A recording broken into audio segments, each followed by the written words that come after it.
O nosso artigo buscou pesquisar como os ativos intangíveis estão inseridos na contabilidade comercial.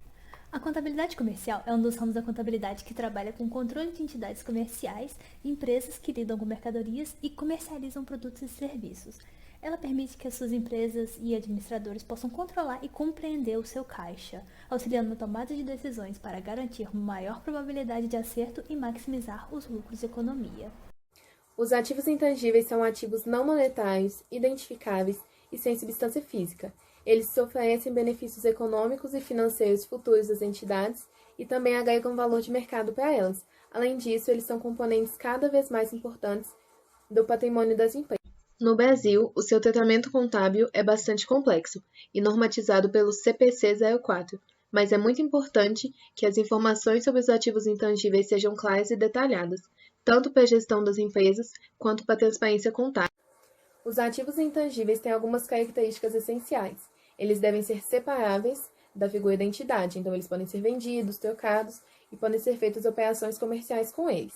Eles também devem resultar de direitos legais ou contratuais, devem prover benefícios futuros para a entidade, sejam financeiros ou econômicos, e também o seu custo deve ser mensurado com segurança. E para exemplificar, alguns tipos de ativos intangíveis são marcas, patentes, direitos autorais, fundo de comércio adquirido, know-how, capital humano, e todos eles estão explicados lá no nosso artigo.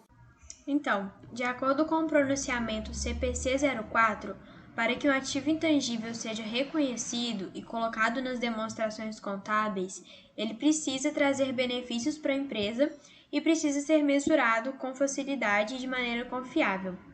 Ele é avaliado pelo quanto de valor ele pode agregar à empresa, seja auxiliando nos serviços, aumentando a economia, garantindo a segurança ou a legalidade da empresa perante a lei. O seu custo inclui o valor pago pelo ativo somado aos gastos na preparação, por exemplo, gastos com testes profissionais ou materiais utilizados. E aí surge uma dúvida: como fazer a mensuração desses ativos intangíveis?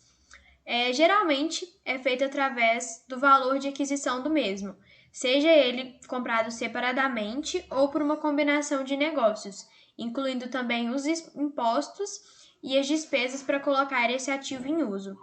Essa mensuração também pode variar de acordo com as várias espécies de ativos, como por exemplo o know-how, o fundo de comércio adquirido e os direitos autorais. E após mensurar esse valor do ativo, ele já pode ir para as demonstrações contábeis, e um bom exemplo é o balanço patrimonial.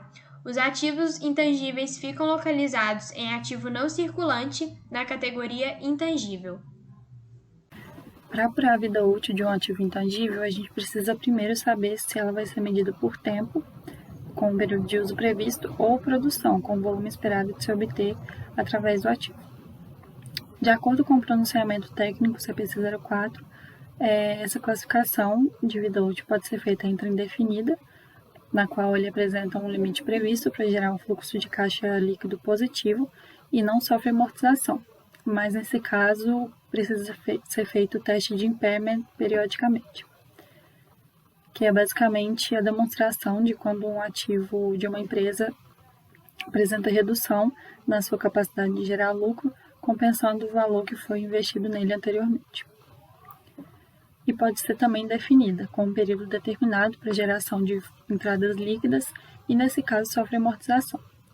O cálculo dessa amortização ele deve ser feito tendo seu início assim que o ativo estiver disponível para uso e o seu fim assim que se dá baixa nele, ou então quando ele é identificado como mantido para venda.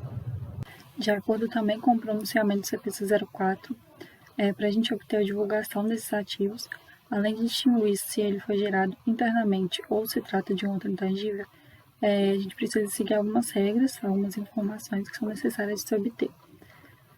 Como são muitas, eu trouxe aqui só alguns exemplos. Então, se enquadram aqueles ativos com vida útil indefinida ou definida, e caso ela seja definida, deve conter os prazos de vida útil ou as taxas de amortização utilizados, além dos métodos de amortização utilizados para esses intangíveis com vida útil definida, e também a rubrica da DRE, caso qualquer amortização de ativo intangível for incluída. Concluindo então nosso trabalho, nós podemos perceber que apesar de não serem físicos, os ativos intangíveis ainda são parte muito importante da movimentação financeira de uma empresa, e por isso também estão sujeitos ao cumprimento de leis e normas. E o seu conhecimento se faz ainda mais necessário hoje, não só pelo aumento da tecnologia, mas especialmente pelo fato de que a maior parte, se não a totalidade das empresas, se viu obrigada a adotar medidas para se adaptar ao novo cenário de pandemia, que incluem, por exemplo, a aquisição de softwares, licenças e investimentos em know-how para se destacarem no mercado. E é isso. Muito obrigada pela atenção.